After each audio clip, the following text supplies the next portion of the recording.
Hello and welcome to 8-9 Rugby. I'm Brett McKay, and I'll explain this in a minute, but in the guest chair this week from the Telegraph in the UK for one more week, Charlie Morgan, great to have you back. Welcome. Happy New Year, mate. Can I say Happy New Year in early February? Yeah. We're into February, but we haven't had a face-to-face. Actually, no, I'm lying. We have had a face-to-face, haven't we? But do it all the same. The more cheer, the better. Absolutely. No, fantastic. Great to have you on. And let me explain how this is all going to work in 2026. So this is indeed the next evolution of what you know and love from the 8-9 combo. Harry's departure means that the combo has made way for a whole host of guests each week rather than a permanent co-host, hence Charlie being here. And though there will be times where we will go old school and we'll set up interview type chats and all that, what it does mean is it will mainly run with two voices each week, which means probably shorter episodes, which means quicker turnaround times, easy production, all that sort of stuff as well. And it does open the door for the return of Harry Jones, which will probably happen before too long. We're both looking forward to that. So, mate, thank you for being first cab off the rank. You were a great sounding board for me over my summer. You were probably the first to say, mate, we're just going to keep going, haven't we? So I'm really pleased you said yes straight away to being on EP1 2026. So thank you, mate. Mate, no worries at all. Does my mum get an assist as well? She was the one that she loved listening to my appearances with you and Harry, and she just said that it was always an upbeat, fun conversation, and Absolutely. that made it fun to be part of as well. So no, it's an honor to be here, mate, and so glad that you're carrying it on. Yeah, absolutely, and hello to Charlie's mum, and look, all our guest mums are welcome, of course, in 2026. So, mate, his cheers is going to continue. What are you cheering from around the rugby world this weekend? What's caught your eye? Oh, it's sort of a paying it forward one. So we had a reasonably quiet weekend on the fixtures front, but obviously with the Six Nations coming up, can I give a cheer to scheduling? Because scheduling gets planned, and with a Thursday night game in France to kick it off against Ireland, one of the kind of flagship fixtures of the tournament happening a little bit earlier means that we don't have that drag and that tension all week. It's going to be on us before we know, which is always a nice feeling, I feel. And and the scheduling is happening because there's the Winter Olympics ceremony on Friday, which French broadcasters didn't want to clash with, which felt curious. I wondered why we were suddenly playing a Thursday night game. Yeah. Well, there's the whole sort of, not to get, I guess, into the sort of cultural side of it so much, but that it's ingrained in the French psyche because they play their second division, the Pro D2 games on a Thursday, and then they just have this long weekend of rugby. Yeah, and I think, and why that's so great for sort of, as I say, it takes out the lag. We'll be getting team news, I guess, all week, every day of this week, if we don't, and then the game is on us really, really soon. Maybe one gripe is that without it being on a Friday, those two sides have an extra day to sort of recover in what is because there's one fewer rest week as well this year. So it's a real grind, and it probably favors the squads that are really deep. But the fact that it's hitting us before we know it, well done schedulers. That's a good shout. And it means all you weekly writers can actually write a match report on a Friday. Well, I have to caveat this by saying that I'll have my own deadlines have my own Paris deadlines to look forward to later in the tournament when England go there. But the 8 p.m. kickoffs, 9 p.m. local in France are liable to make you want to pull your hair out. But yes, that's the trade-off. Yes, you don't want a late rewrite, do you? No, look, I'm looking forward to it, and we will get into this in a minute. I'm looking forward to it because it's 7 a.m. start Friday morning for me, so I'll rip straight into that, head to work, and we're away. So I like that. That's a good shout. That is a good cheers to start the year. I'm going to get a little bit self-indulgent, mate, and I'll say cheers to all the 8-9 Rugby followers, subscribers, supporters out there. So many of you were nice enough to get in touch personally or leave a comment here on the YouTube channel or on social media as well. And I initially wondered what a post Harry Jones world might look like. So many of you reminded me that what you loved about the shows wasn't necessarily all about the combo. It was just as much as great rugby chats. And so that's definitely worth continuing for. So I just once again say thanks for everyone's support and encouragement. It has meant a whole lot. And I mentioned Great Rugby Chats there. They are going to resume, and they will resume in 2026 in just a second. But a quick reminder to subscribe to 8 9 Rugby wherever you're watching and listening. If you're on YouTube, hit the red subscribe button down there in the corner. And if you're on any of the podcast platforms, then like, follow, subscribe, whatever it happens to be. And make sure your notifications are turned on. You won't miss anything.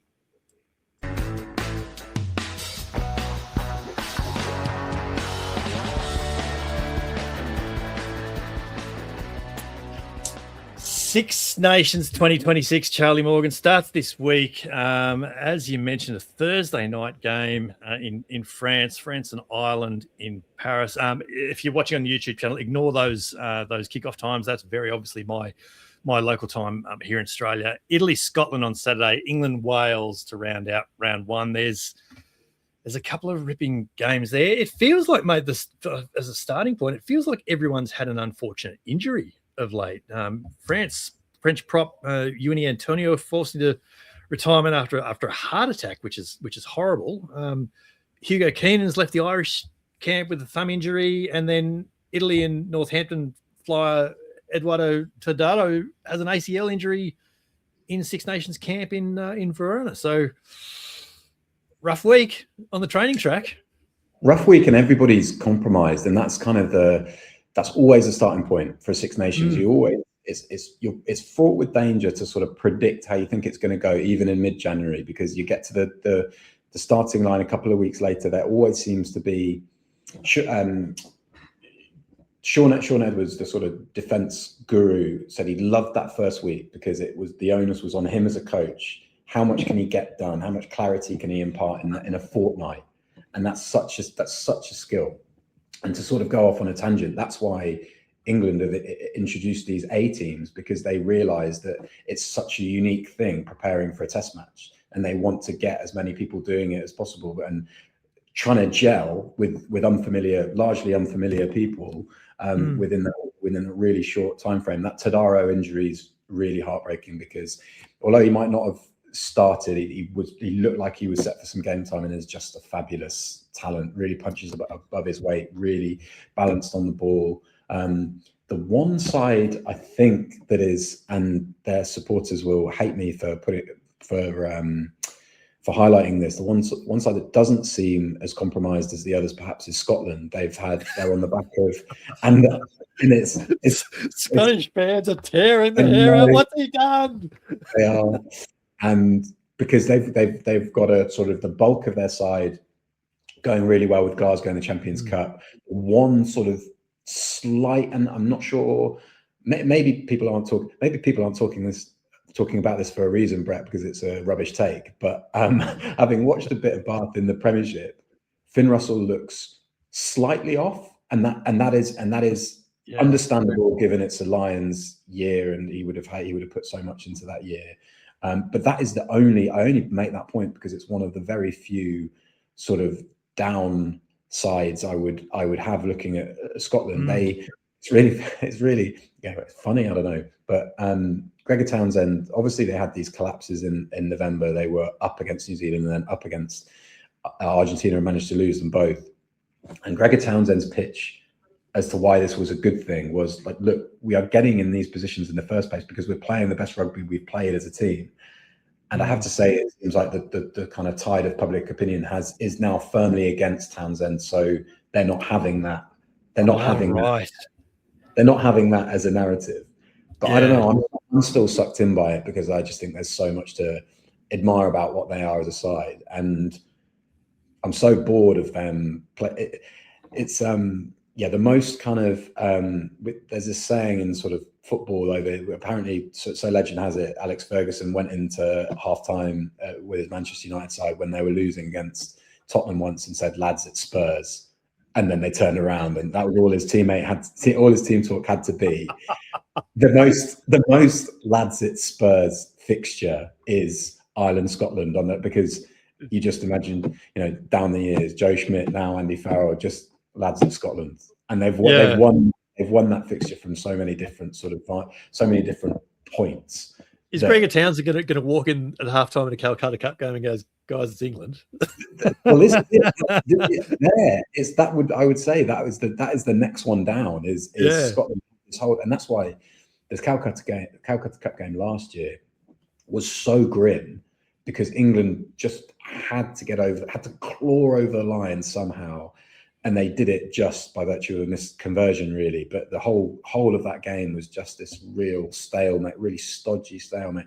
Yeah. And Twickenham were booing England for putting up box kick after box kick, which I thought was rich, because I don't think they want to win and be entertained, which then they're paying a lot for that. But I thought that was a bit unfair because of the gravity of winning was so important to England then. But no, I've sort of inadvertently shown you, I think, that this tournament just has so many different narratives. It does.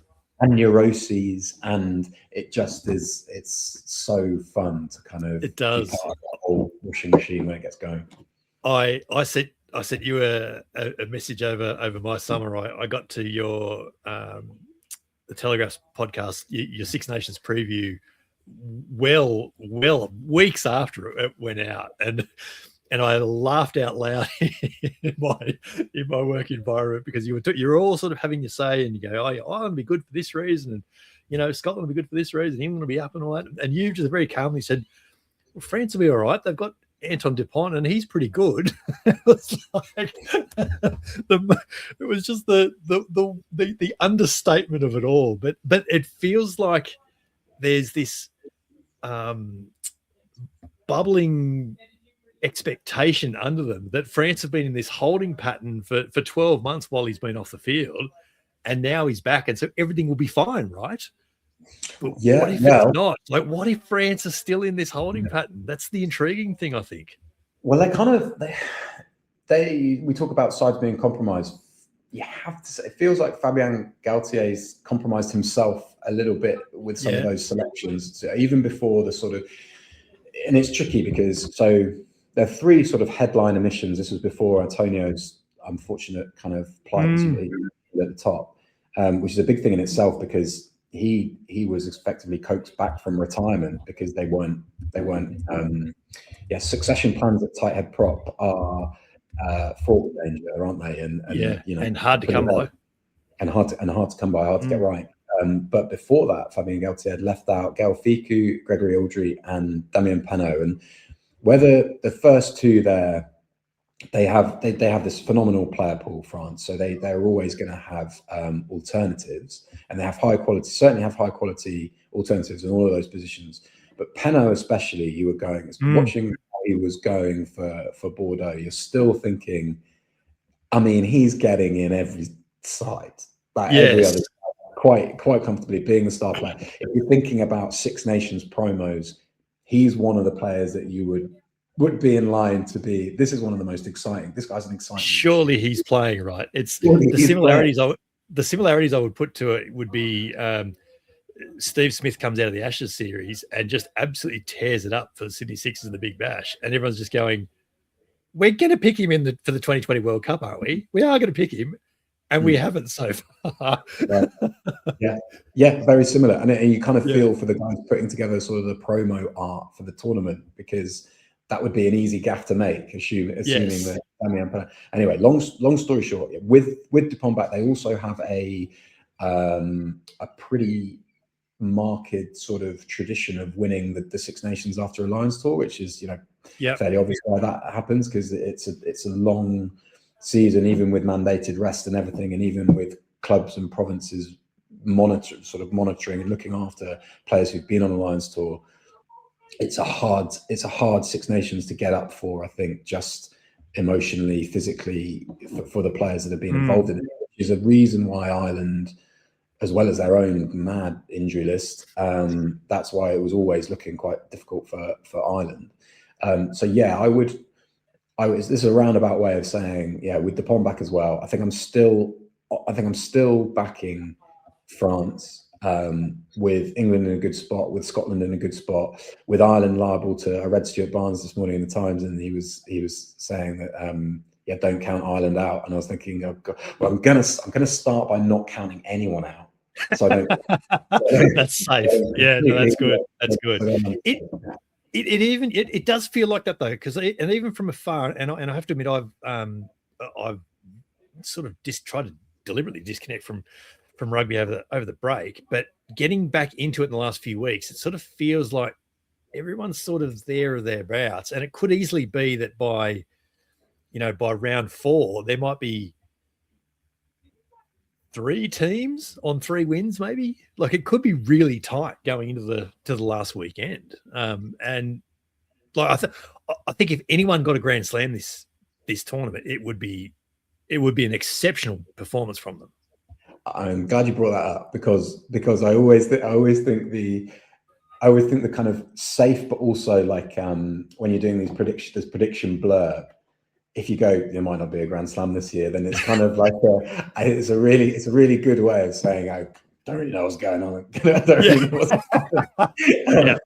But but I've done exactly the same. I've done exactly the same, saying if somebody gets a grand slam here, so if for France to get it, they've got to go to Scotland. Looks their hardest fixture on the road. So having Ireland and England at home is really handy. But for sure, one thing that England supporters can really count on, I think, in the Borthwick era, is that they are going to be well prepared and they're going to have a plan that will compromise an opponent, because that's what Steve Borthwick is fantastic at doing. And I think even if I know that, so looming large for England is that trip to Murrayfield. They haven't won there since the sort of typhoon game in 2020, I think. It's been a good few years, hasn't it? Yeah. Good few years. And they've just, as you're right, it's been a lads at Spurs fixture for Scotland. They Finn Russell, having said that he's been a bit below par for Bath, that's a high bar, but also in the context of him just turning up and tormenting England, not just with his amazing distribution, but by finding space in the backfield with his kicking, being actually really, and I make this point every year, I feel like, but when I watch him in Calcutta Cup games, he is so patient because he just trusts that eventually he's going to have the opportunities to use his sort of more flamboyant skills. So a good example of last time they were at Murrayfield, Scotland defended for long periods and actually went behind, but scored off turnovers. Like, they just went bang, bang, bang off either first phase or turnovers, and England were left with nowhere to go, didn't have enough firepower to break down Scotland and sort of overhaul that lead. And that was a really comfortable win, actually, for Scotland up in Murray. They were comfortably the better side, and they've got that fixture again. It's you're right. Like, it's the most boring point in the world to make, I think. And I think when pundits make it on telly, they're almost anticipating a groan. But the margins are so fine that if there is one thing that hinders another side, or if they are part of their tactical plan doesn't come off, or even now with no escorting, if it bounces the ball, the crumbs, to use a trendy AFL term, if that goes someone else's way, we could have a chop result, and then that changes the whole sort of course of the tournament. And that's the unknown standing on the edge of it is great. It's a really fun thing to have, that jeopardy. Yeah, it really I mean, it's a 5-round tournament. It's like you can't lose a home game. You cannot afford to lose a home game. And so it's going to be intriguing to see how it all plays out. And some really interesting games coming up. You've touched on Finn Russell a couple of times, and I've seen a little bit of Bath, mostly in highlights from what I'm watching. And the surprising thing about Bath, particularly since Christmas, is that they have looked a little bit flat. Whereas this time last year they were just, by a good margin, I think they were the best team in the Premiership, and it felt like theirs to lose. This year they've sort of come back a bit, and he hasn't had that same freedom of, I can literally do anything I want to on this pitch and it will come off. And he's had to work for it. But I agree with you. I'd hate to be playing against him. I'd hate to be playing against him in a Six Nations game because it just leaves it ripe open, doesn't it? I always think of David Flatman being asked about sort of his most terrifying opponents, and he said that it's not the big lads that can run over the top of you and sort of embarrass you physically. It's actually being embarrassed athletically and embarrassed, and another sort of layer to that is being sort of embarrassed by Finn Russell embarrasses sides, embarrasses defenses when he's at his best through his deception, his distribution, how he finds space in the backfield, as I mentioned earlier. There have been a few sort of moving parts at Bath which won't have made it massively easy for him. So there was a turn. So England nabbed another Premiership coach, and they got Lee Blackett to coach their attack, which is a really good call. But that obviously leads to turbulence at Bath, and Bath brought in Martin Gleeson, who's actually ex-England. But there's just that little bit of turnover.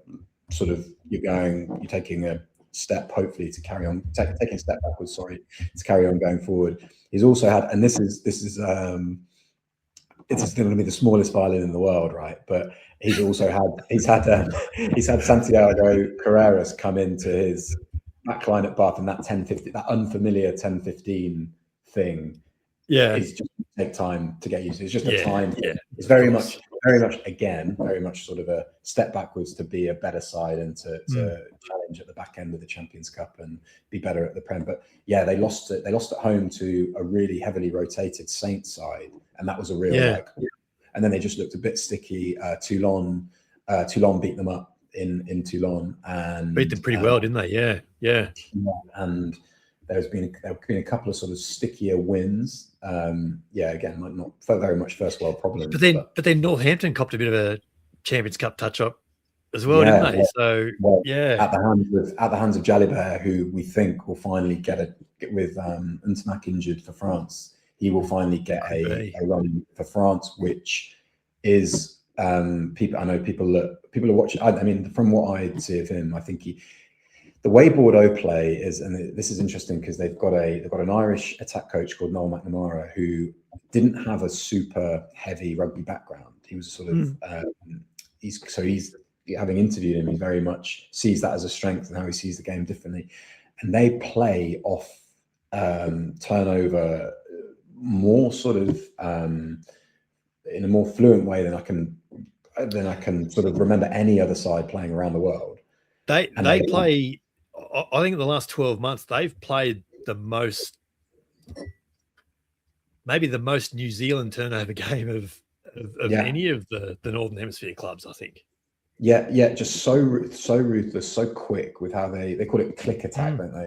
Coaches sometimes, are they sort of clicking into the variations of it, after a turnover. And Jalibert is a big part of that because he's absolutely rapid, and we know fly half spend a lot of time in the backfield in defence. He does that and is just picks off the mismatches, glides through gaps, and their side is, and ironically, because Peno is a big part of how they go, but their side is very well attuned to having that pace on the wings and BLBRE and it's sometimes they are tries that look like out of under nines, where you're just like boot the ball for the quickest lad to get in front of everyone. But the irregularity. If it ain't broke, mate. No, exactly. It's not. Sometimes we can get, sometimes the nuances, dwelling on the nuances, you miss the wood through the trees, right? And that's been the beauty of Bordeaux's game, is that in part, some of it's been lovely and intricate, some really sort of nice first phase ideas, certainly, but some of it is feed the speed, just get the ball to your quickest guys. And if that helps France kind of bolt on another level to what they're doing, then wow. But there also is, if it's a bit different, because the other context of this Six Nations is we're in a time in the World Cup cycle where if you're going to experiment and you're going to try and settle a big significant part, I think it's 17. I hope it is, because I've written this quite a lot. I think it's 17. 17 tests till the warm-up start for these sides. So two Six Nations campaigns, and then the Nations Championship, which is a 4 and a 3, 3 and a 4. Yeah, and then we're into it. And then we're into it. So what is the sort of overriding narrative for this tournament? Is it about the rise of England? Is it about what are France going to look like? Is it about what is happening with Ireland, or is it just that state of, I'm really not sure what's going to happen this tournament? I would hate to rewind the year and think that this was what I was saying 12 months ago, that I didn't have a clue, and then didn't have a clue the year before that, and didn't have a clue the year before that, because that's a worrying pattern. Definitely going back to a November chat or something like that where we covered off on this. Just don't know. It's not very insightful, is it? But I would say that it's coloured a little bit by the Lions Tour. Well, normally they are every 4 years that the Six Nations after a Lions Tour has a bit of that for context, has a bit of can the teams test out their ceilings ahead of the World Cup year? And you'd certainly think that with England, even though they're compromised, using the word compromised a lot, but they're compromised a bit by 2 injuries at tight head. But they're well stocked. They're well stocked, and you know what's different about England is, you mentioned sort of, are they a coming force? We've spoken before about underdog, sort of chasing the underdog, right? Chasing the underdog tag, and please don't back us, because we want to be able to use your opinion to rally behind and go against that. It's pretty pathetic, to be honest, and it's going pretty hard.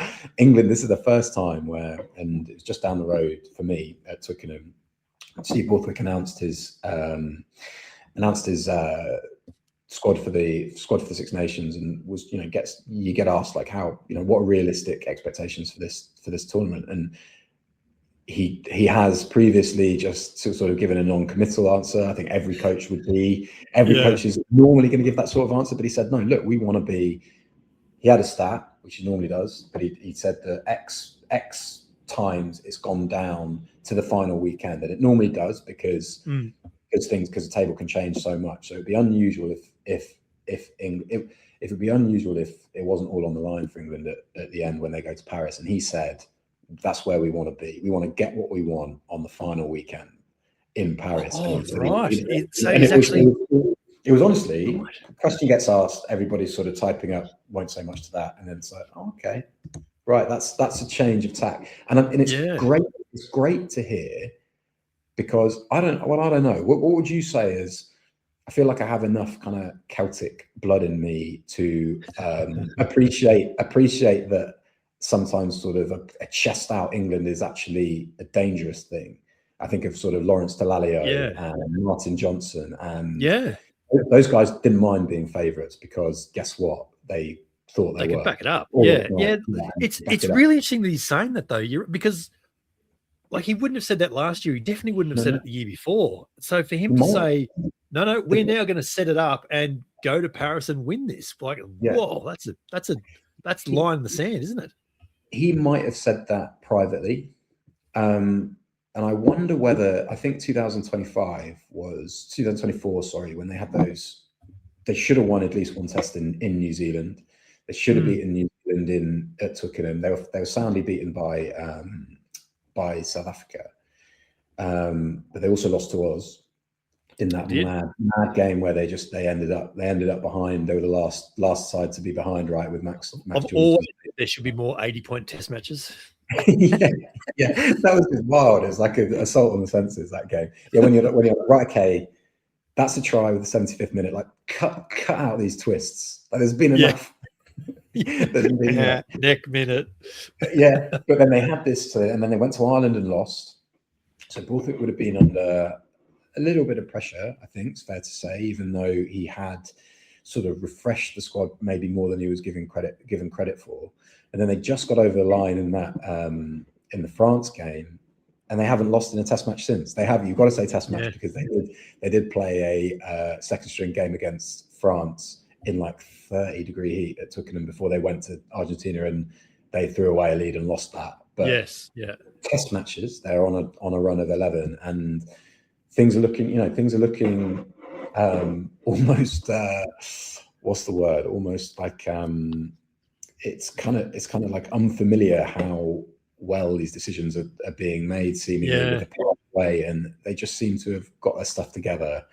And that, I don't know whether that's worrying for other people. I know for sure that, you know, some people will justifiably be sort of stoking the English self-belief, knowing that there's a fall coming, and there is at some point, because they can't win every game. But no, they're looking at a really good spot with things like the non-23 in training. They seem to have real purpose, and everybody always says that, but it really does seem to be sort of structured so that they are. And South Africa are a great example. That's been a big pillar of their success. So yeah, England are in a good spot to zip through them. Wales just needs some sort of foothold, some sort of hope to cling to while the total chaos is reigning off the field. Italy, the injuries have been pretty difficult. I think Capuozzo's injured as well, so they've got sort of, with Tadaro's young, but it really gives them these real excitement machines. So that's lost a bit of speed out on the edges. Lost a bit of speed, lost a bit of spark. Scotland we've touched on. Ireland have had this, what coaches sort of dread, which is this injury cluster. So they're 1, 2, 3 loose head all gone down, and that is brutal. Still got a lot of class, a lot of experience, but you would say that, again, well, this is where you look at it one or two ways. Leinster haven't been as dominant in the Champions Cup, but are sneaking home. Yes. And does that mean they're steely and now they can work their way through high stakes games better, or does it mean? I've heard a good theory. I've heard a good theory on Leinster that they've tweaked their methods a bit, and they're all about almost back ending a season. So like how they're looking now, that doesn't really matter. How we look in 2 months' time, let's talk then. And Ireland could be the beneficiaries of that. So yeah, for sure. They've got lost too. So Bundyaki was lost probably. I'm sure stood down. Stood down for stood down. England used to do back in the day. Way back in the day, England used to do this when Martin Johnson sort of thumped someone. The RFU would ban him before the sort of independent disciplinary committee banned him, and it was like, who are you kidding? He's getting banned either way. And it was one of those with Aki that he was getting banned either way, but he just sort of got taken out of the squad. It felt a bit virtue signally, to be honest, but he was either way being seen to be doing something. Yeah. So this weekend's games, I mean, they're all really interesting concepts. Is there a contest? Is there?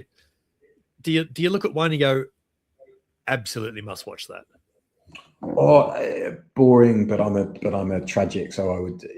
I feel like if you're covering the Six Nations, there's not much of an excuse to miss any of them. But but this week, you'd certainly want to watch those first two.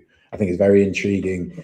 As much as it pains me to say, I think whereas Italy at home would be your banker to try things, whether tactically or with selection, Wales at home now is that fixture. And so it'd be interesting. But similarly, I wonder whether Steve Borthwick looks at it. He's a very pragmatic guy, and he's not averse to trying things. But I think he will also want to be like, look, the first weekend is get 5 points and be ruthless about how you get 5 points. So what we're hearing, a good illustration of that is what we're hearing is that they'll go Fraser Dingwall and Tommy Freeman 12-13, and that is so they want to try Freeman at 13. And he's been playing 13 mostly for Northampton. He's been in and out. So, but he it's not new to him. So he's played 13 for 3-4 years at Northampton, and it's just now that I think England want pace there on both sides of the ball. So I wonder what you sort of remember of him as a 13 against Australia, because it was the only game he played in. The only game he played in the autumn there. I thought that what got the headlines were there were a couple of times where he held onto the ball and didn't release Faye or Boso. Yes, and that was everybody thinking, well, that's a centre playing wing.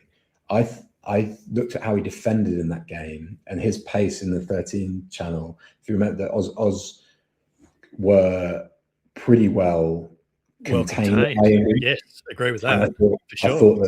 I thought that Freeman defensively was a really big part of that. And if anybody can I know for a fact that Lee Blackett is excited about seeing how he can expand Tommy Freeman's attacking game, and not that it's already got a lot of dimensions, it's already, to use your words, pretty good. Yeah, pretty good. He's a pretty good player. Five tries in 5 games, last Six Nations. He's fantastic in the air. He's got a lot going for him.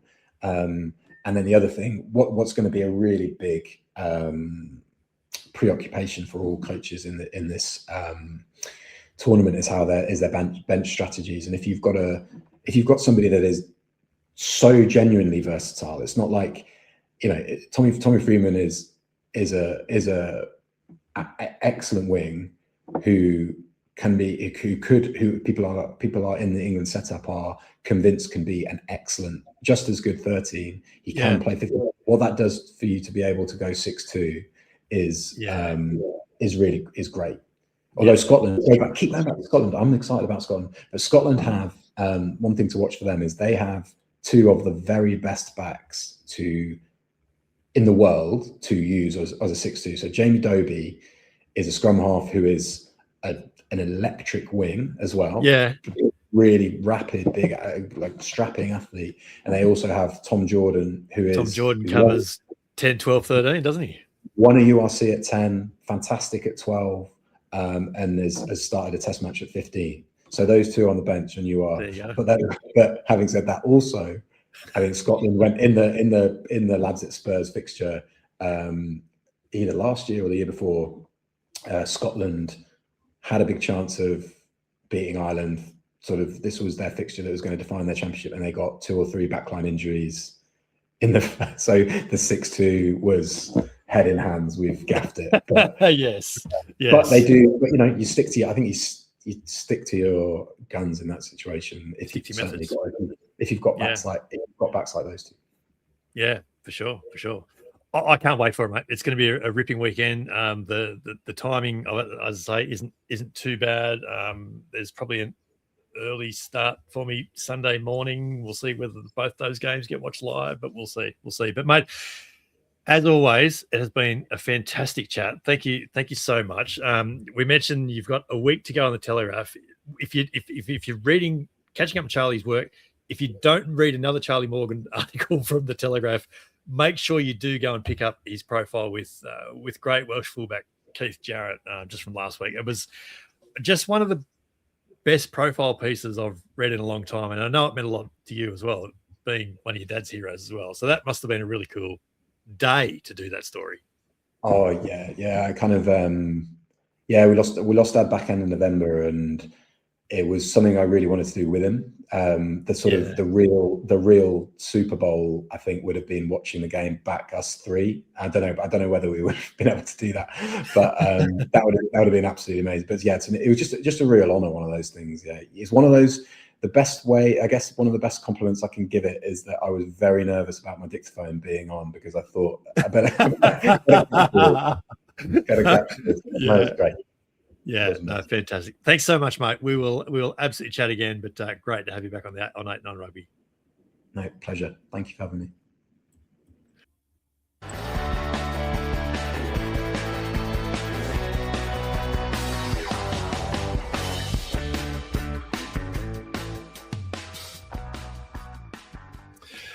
Wonderful to have Charlie Morgan help kick off 8-9 Rugby in 2026, and he'll definitely be back throughout the season. And I can't wait to keep the guest co-host coming every week. I'm really, really looking forward to how we're going to do it this week. On 8-9 Rugby this week, Ben Darwin joins me at the debut episode of the Oz Rugby Scene, where we get into the weeds around Australian rugby, Super Rugby Pacific, and with the natural gaze of what's going on across the ditch in New Zealand as well. So don't miss it. 8-9 Rugby on YouTube and wherever you pod as well. And have you found 8-9 Rugby on Substack yet?